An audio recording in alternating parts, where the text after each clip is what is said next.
This episode of Hello Monday is brought to you by Delta. Delta flies to 300 cities. That's 300 cities where people sing in the car, 300 cities where people miss someone in one of the other 299 cities. And Delta isn't flying to those 300 cities merely to bring us together, but to show us we're not that far apart in the first place. Delta, keep climbing. From the editorial team at LinkedIn, I'm Jessie Hempel, and this is Hello Monday, a show about the changing nature of work and how that work is changing us. So in my first week of work here at LinkedIn, my boss Dan called me out. It was kind of embarrassing. We were coming out of a meeting where I'd been scrolling through my cell phone. I hadn't really thought that much about it. I did it all the time at my last job. But Dan pulled me aside and he said, "We don't look at our smartphones during meetings here." Sure enough, I began to look around and smartphones were all turned off and mostly hidden from view. Dan's correction was one of the many small actions that pile up to determine a company's culture. And the culture is key to how we get things done at work, at LinkedIn and everywhere else. When a culture works, work works. But how about when it doesn't? Like when an office feels downright toxic. Can you change how you expect people to work together? You do have to move the culture. You can't dictate the culture. That's Ben Horowitz. He's a venture capitalist who's had a ton of experience with this. He's helped build several companies, including the VC firm Andreessen Horowitz that he now runs with Mark Andreessen. And he's been investing in and advising companies for more than a decade. Ben's a bit of a management guru among startup founders in Silicon Valley. They often reference his theory that companies need different kinds of leaders when they're facing threats as opposed to when business is good. Call it the wartime peacetime theory. His latest book is called What You Do Is Who You Are: How to Create Your Business Culture. Here's Ben. You know, people, Ben, always say it's sort of an accepted platitude. Well, everything has to do with culture. Yeah. What does that mean? What is culture exactly? Yeah. So, and I love what the Way of the Warrior, the code of the samurai says, which is culture is not a set of beliefs, it's a set of actions. And that really gets into it because in a company, it's all these things. It's like, well, your employees, like if they get a phone call, are they going to return it like in 5 minutes, in an hour, the next week? Never. Is ghosting people okay? Is showing up to a meeting on time the thing, or is it 20 minutes late? All these things, and they're not in the mission statement. They're not in the OKRs. They're not in the KPIs. They're not anything that you kind of directly manage. And then, you can say, oh, well, like, are they living the cultural values in their performance review? Well, like, how do you really know that? Like, you don't know if they return that phone call. But it's those behaviors that's how the company feels to work. That's what it feels like to work there. That's what it is like to do business with. That's the imprint on the world. And so, like, how do you have a say in what that is? Turns out to be a really complicated question. And it's not really clear to me the degree to which you can even have a hand in prescribing the culture. Maybe you can drive it to some degree, but to what degree can a leader actually determine it? Yeah, so that's a great thing. And, my friend Steve Stout, who does a lot of like cultural marketing, he always uses the term move culture. And I think that's the right term. Like, how do you move culture? And like, how do you move it in a direction? Because that's what you end up doing. And I think, that's absolutely possible. And yeah, you can't get it like comprehensive. Everybody's on culture all the time. Like, we never have a cultural misstep. Like nobody has that. Like they might say they have it, but that's because they don't know what's going on in their own organization. There's no way. But there are ways to move it. I'll give you like a small example that we do kind of at Andreessen Horowitz. So we have this cultural idea, which, by the way, the idea is one that I think every venture capital firm has, which is we really want to respect entrepreneurs and the entrepreneurial process. And it's like, okay, that's very easy to say because our business depends on them. But the way the business works is they come to us and ask for money. So like, think about that dynamic. Like you're sitting there like, I got the money, you want the money. So that makes me the big important person and you the little person asking for my money, right? Like that's just how it feels to everybody. And so as a result, I would say most firms are very disrespectful of entrepreneurs, and you can see it. They show up like a half hour late to meetings. They're just flipping with them. They speak to them in a disrespectful manner. They don't get back to them. If they reject them, they just ghost them. It's like, oh, you came and pitched me and then I'm never going to talk to you again. And so all that goes on all the time. So we didn't want that. And I knew that saying it wouldn't do anything. So we kind of started with, okay, if you're late to a meeting with an entrepreneur, it's $10 a minute. And I don't care if you had to go to the bathroom, 5 minutes late, $50. I don't care. You had an important business call, 10 minutes late, it's $100. I don't care how important the business call was. And people go, why? Ben, why in the hell do I have to pay to work here? I'm doing business. I'm going to the bathroom. I'm a human being, going to lay off of me. And I'm like, look, you need to plan when you're going to go to the bathroom, and you need to plan because if it was your wedding, you'd be on time. You have to have that kind of respect for what they're doing. It's very important. It's very hard to build a business. And if you don't understand that, then you can't work there. And that story and the fact that they're reminded of that story every single time they show up to a meeting, that's what moves culture, not the value on the wall. So an example that you cited in your book was Marissa Meyer when she got to Yahoo. Yep. And it's been years, and I bet most people still remember this, even if you don't work in tech. Oh, yeah. One of the things that she did early on is she said, okay, you have to come in. No more working from home. I don't care what your circumstances are. You got to show up. Yeah. People really threw her under the bus for that. Oh, yeah. People went crazy on her. Why is Protests. something... the online stuff, it was brutal. Yes. Well, why is something like that, and you would argue, and you did argue in your book, that was pretty important at that moment for what she was doing with Yahoo's culture? Oh, yeah. So, look, Yahoo, for whatever you think of it strategically, anything else, people literally weren't coming to work. So it had gotten to that point where, so there's a point in any culture where, very dangerous to get to, but where people are rewarded more for not caring than for caring. And people who care are then punished. And so if you worked at Yahoo at that time and you came to work and you worked your butt off, it wouldn't make any difference. You couldn't get a decision made. Things wouldn't happen. You couldn't move the company forward. It was just a big bureaucracy that couldn't do anything, to the point where people figured that out and they didn't even come to work. And they kept getting paid, and they kept getting promoted, and they kept getting salary increases and all that stuff. So that was the culture she was dealing with. And look, that culture is more common than you might think in companies, because as soon as a company gets bureaucratic, it just it starts rewarding not caring. And so she had to make people care again.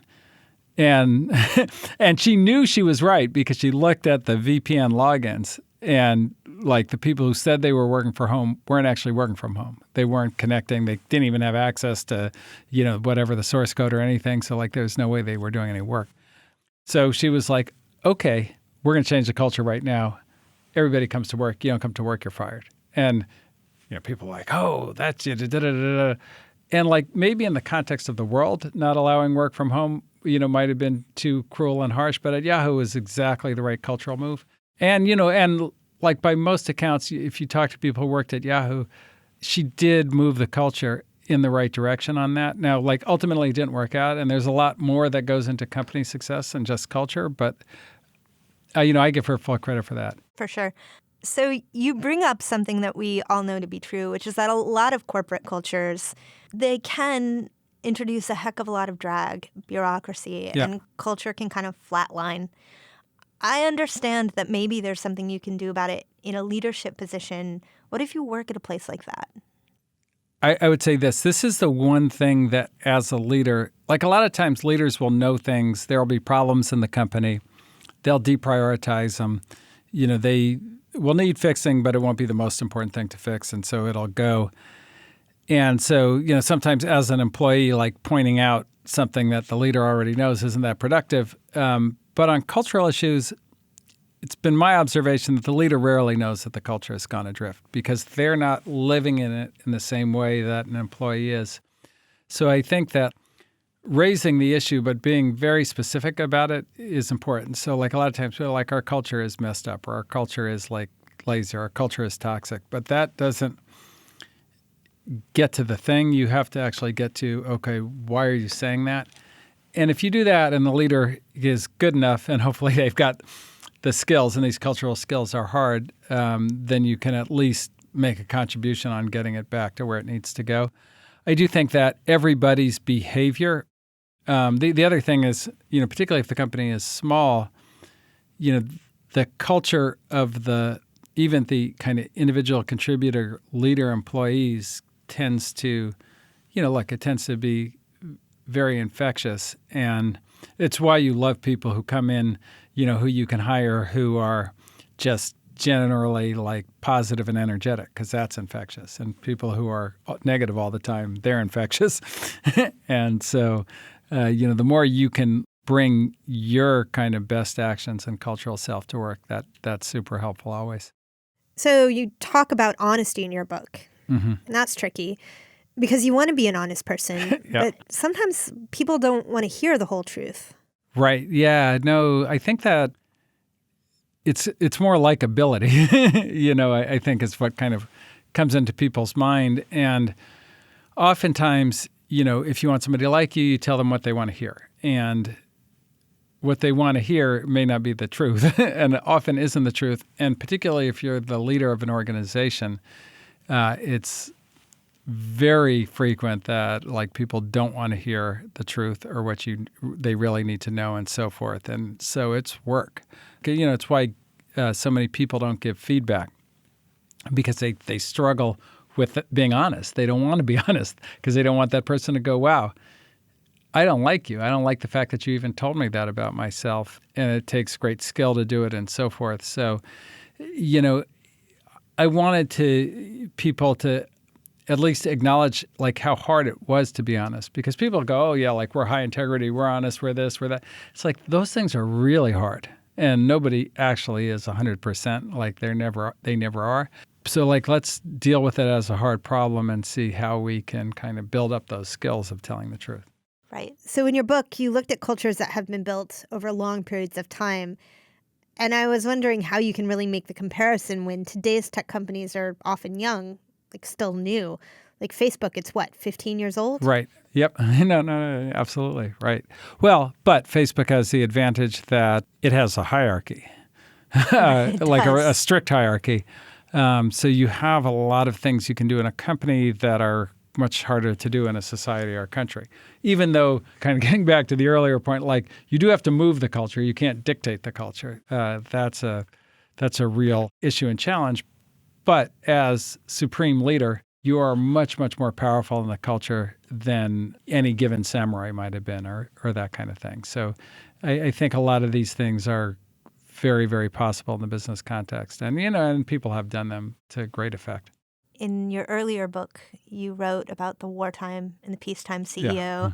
And I'll tell you, as a reporter in Silicon Valley in the years after that book, any CEO of any startup I interviewed one more time began by rolling out a philosophy of leadership, underneath which was that philosophy. Yeah. So first of all, I want to spend a moment for our listeners Sure. who aren't familiar with it, sort of explaining what the philosophy is.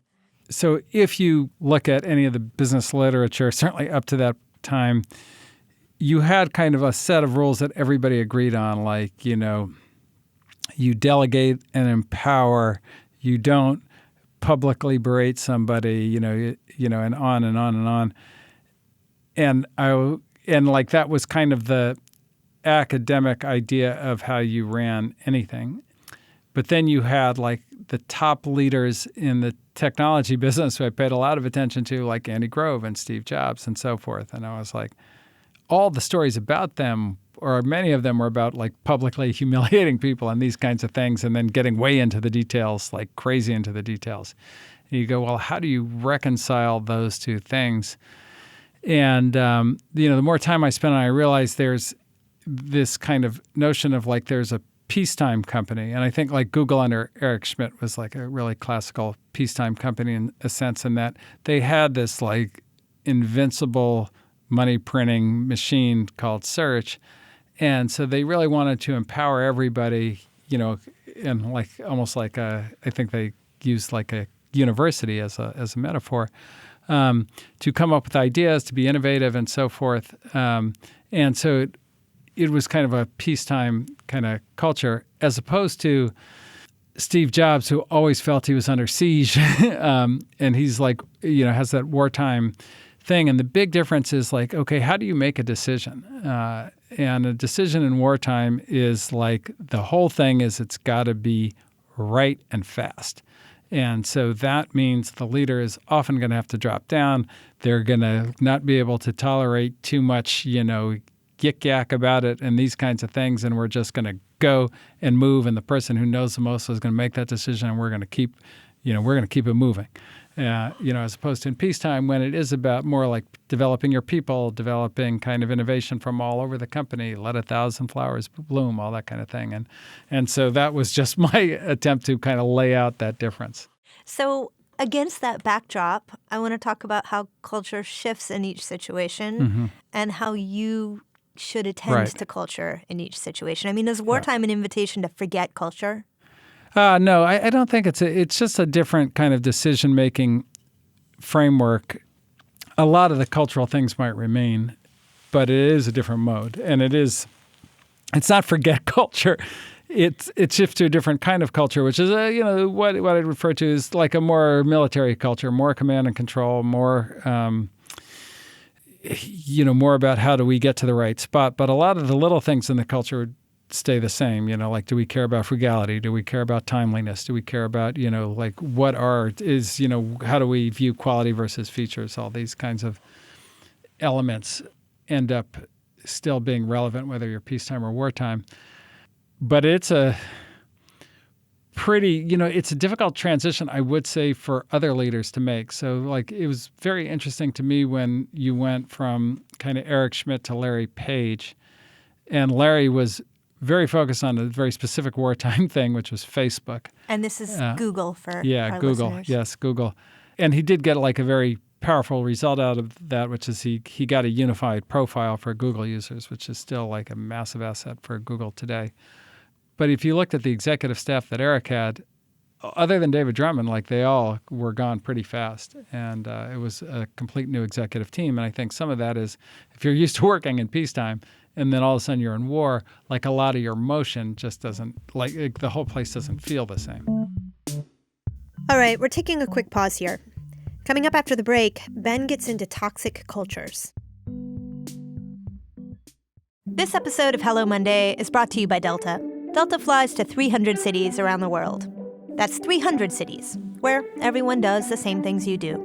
That's 300 cities where the people in those 300 cities think they're the only ones who know about that one really great place. 300 cities where on the way there, you can listen to Hello Monday on the in-flight entertainment system. For real. Delta isn't flying to 300 cities merely to bring us together, but to show us that we're not that far apart in the first place. Delta, keep climbing. I want to stop for a minute and ask you to fill out our listener survey. So here at Hello Monday, we want to make episodes about the topics that you care about. So let us know what you want more of at linkedin.com/hello. That's linkedin.com/hello. It takes 5 minutes, and if you fill it out, 5 responders will receive a Hello Monday gift package sent straight to your door. Thanks. And we're back with Ben Horowitz. In his book, Ben looks to the Haitian Revolution for strategies on radical cultural overhaul. At the turn of the 18th century, a former slave named Toussaint Louverture led the only successful slave revolt in modern history. To do so, he had to build a military force out of a slave community. Now, how exactly did he do this, Ben asks? What does it have to tell us about how to overhaul broken company culture? The fact that Toussaint Louverture took a slave culture and built it into one of the great military cultures of all time shows you can definitely change culture and get rid of flaws. And the biggest flaw in the slave culture was trust. Right, Because, this is which is a so essential fundamental to military. story. This is a fundamental story to your book. Yes, which yes. is the story of the slave revolt in Haiti, the only successful slave revolt in all of history. Yes, yes. So maybe you can take a moment to explain why that was mind-blowing. Yeah. So the only one. Which is, and it's funny because you think about the company thing. It's why are they? It's really hard to move culture that far. But why do slaves not successfully revolt is an interesting question itself. It's they certainly are motivated. They'd be willing to die. But it comes back to this thing where, as part of the dehumanization process of becoming a slave, you lose your control of tomorrow. So you just end up It's like, well, like we will ask yourself, you're like, what am I going to do tomorrow? What am I going to do next week? What's my 5-year plan? Like if it's slave, those aren't thoughts that make sense because you don't own your future. You don't own your today. And trust as a concept, which is a very fundamental cultural concept, is based in this idea of, I'm going to do this for you today because I trust that down the line you're going to do something for me. And so it's very weak in a slave culture. In a military context, it's essential because if you don't trust the order, then nothing works. And so Toussaint had this problem of he had this slave culture that he needed to move into this military culture. And not only did he do it, but he did it at tremendous scale. So that at its peak, the Haitian Revolution had 500,000 troops. The largest slave revolt in U.S. history was 500, and so that just showed like what he was able to achieve organizationally with these cultural techniques. And he did and he was obsessed with culture, just absolutely obsessed. He incorporated, officers from like the French and Spanish armies into his army. And it was because he needed that culture, that military culture, he needed to transplant it over. And he did it, and it moved, which is, just, I would say, like super spectacular. Well, Ben, it makes me think that you are unique in that you live and work and operate in a world of hypergrowth, Yes. Which is something that did not exist even at the beginning of my career, certainly not at the scale that it does today. Definitely not my career either, yeah. It is weird. And in fact, you live in the epicenter of these companies that might hire hundreds and even thousands of people in the space of a few months. In that case, what do you do about culture? Well, I think that is really hard. And I think that it means that onboarding and orientation and like how hard you push and move the culture has to be much more intense because you're exactly onto the right thing, which is when people come into a company, they bring whatever culture they have with them. And if you don't systematically assimilate them into your culture, you are going to assimilate into their culture. And the higher in the organization they are, the more kind of pronounced that is.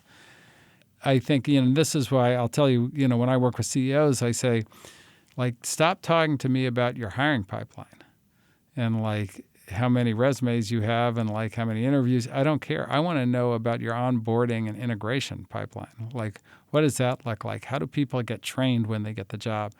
Do you have a plan to train them before you put out that rec? Like, these are the things that end up mattering much more culturally. And then, like, how are you communicating your culture? And, like, what does their first day look like? I think people don't think about it through that lens enough, but that's the right lens. What does it mean to come into your company, and how does a new employee believe they have to adapt themselves into it? So getting very prescriptive and pragmatic for a second before we end here, what sort of 3 or 4 tips do you give your portfolio CEOs and other many people who ask your advice as they set forth and hire? I won't let somebody sign their offer letter unless they've read our culture document and signed it and said, I agree that I'm going to follow this culture. Then when they come in, first new employee orientation, it's me, and I'm teaching why we have a culture and what it means and exactly how it's defined and why I care about it. And so, like, setting the tone like day one is really, really, really important. And then it also helps me see when people are off culture and enforce it. So that'd be kind of one tip. But like, it's one of the reasons I wrote the book, and the reason I wrote the book in the way I did is there's not ABCs of culture. Like, there's not like, here's the 3 things to have a good corporate culture. Like, that doesn't work. You have to understand the gestalt of what culture is and how it works and how it moves and how it backfires on you and bites you and gets weaponized and all these things. And then you can start to say, okay, how can I apply some techniques to my situation so that I can move culture in the right direction? It makes me think about, I've been here, Ben, about a year. Mm-hmm. And my first day of my first week, I went into a leadership meeting, sat down, and I did what I do in leadership meetings, my past employer. And afterwards, my boss pulled me aside and he said, hey, you were on your cell phone in that meeting. We don't do that here. Yeah. It was one sentence that he said to me. It humiliated me, but he did it privately. Mm-hmm. Never pulled out my cell phone again. Also understood immediately the culture. It was the on-ramp to how to work here. Yeah, and that's amazing. And, because everybody wants to work in an environment where, like, when I'm with you, like, you're present and I'm present, but, like, one person isn't present, and then, like, that's contagious. And so, it's a great thing. Well, thank you so much. This was really great. All right. Great to see you, Jesse. Cool. That was Ben Horowitz, a founder at the firm Andreessen Horowitz.